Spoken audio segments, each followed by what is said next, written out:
Hello, I'm Joe Barks. Welcome to another edition of The Road Back, brought to you by Club and Resort Business, Club and Resort Chef, and the Club and Resort Chef Association.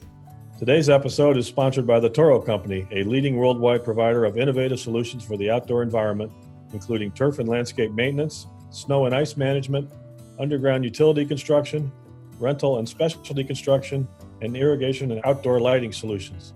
Toro recently announced it is giving $500,000 to assist families and communities worldwide that have been impacted by the COVID-19 pandemic. Grant funding from the Toro Foundation will span all regions where the Toro Company operates and will focus on providing food, health, and humanitarian assistance in helping people adversely affected by the coronavirus outbreak. Getting on the road back after the disruptions that 2020 has brought has called for paying some extra attention to motivating employees and providing everything they need to carry out their duties under this year's new and demanding operating conditions. For today's fresh insight into how to meet the challenges posed by the coronavirus outbreak and find new and innovative ways to boost business levels and return to full operation, we're going to look at the special approach that Wycliffe Golf Country Club in Wellington, Florida, took to create its new employee Breakroom, which is called the Hyve, and also how this new amenity is helping the club staff navigate through the pandemic more smoothly as Wycliffe has started its new season. With us today from Wycliffe is the club's General Manager and Chief Operating Officer, Rob Martin. Rob, thanks for giving us a few minutes today. Maybe you could start by giving us a quick recap of how you originally planned for this new break room, how and why you decided to accelerate the project after the pandemic hit. Sure. Thank you for having me on, Joe. We actually planned this project a little bit over a year ago when finishing up our $18 million project last year. And so it was a back of the house space that we obviously could not get squeezed into the original plan, but something that touched all departments, and we budgeted for it last November and got the board excited about it, and then the membership approved it. But when the pandemic hit, we decided to move all our break room operations up into our banquet room, Watermark, which is a 500-seat ballroom. And so at that point, we really started activating the plan and figuring out what we were going to be able to do in-house and what we had to outsource, which most was done in-house with our engineering team. Yeah, I know. As we discussed or featured when we featured Wycliffe in our April issue, you really have a really talented in-house engineering department there with a lot of special capabilities I haven't seen in many clubs. So how did they get involved with this project? What were some of the added touches and benefits they were able to put into the break room? They actually took a lot of our scrap lumber we had left over from various projects over the last year, and we did some reclaimed wood treatments on the buffet line. We actually built a communal table inside the room with some scrap wood materials, and then the stained wood look across the buffet line, that was actually done with a few of our engineering professionals, particularly our administrative assistant to Mark, our engineering director. So everyone kind of chipped in, whether it be, the plumbing, electrical.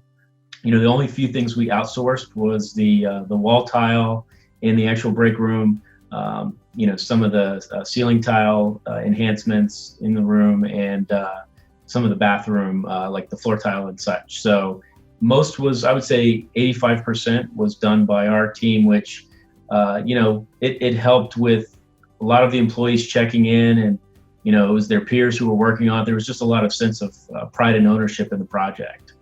Did the employees have a lot of input into how it would be set up and designed and operated too?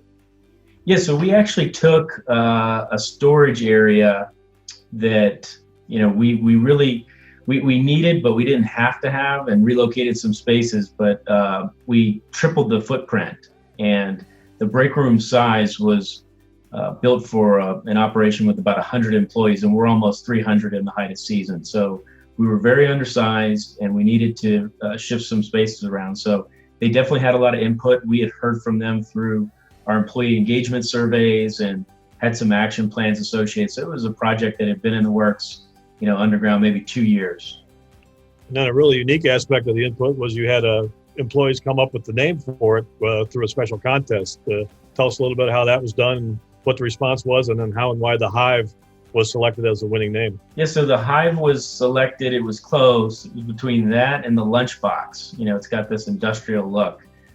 So it was pretty tight. What we did was we had about 50 employees submit multiple names. There was a $150 prize to the winner.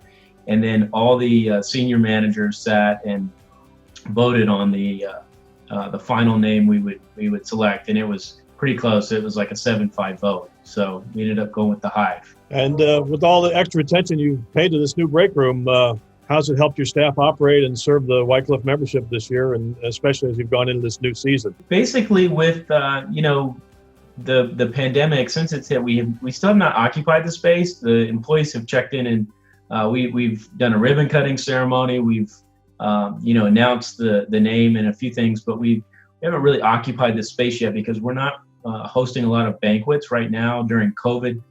We're still using the banquet room, but the staff feedback has been kind of overwhelming. Everyone got into it.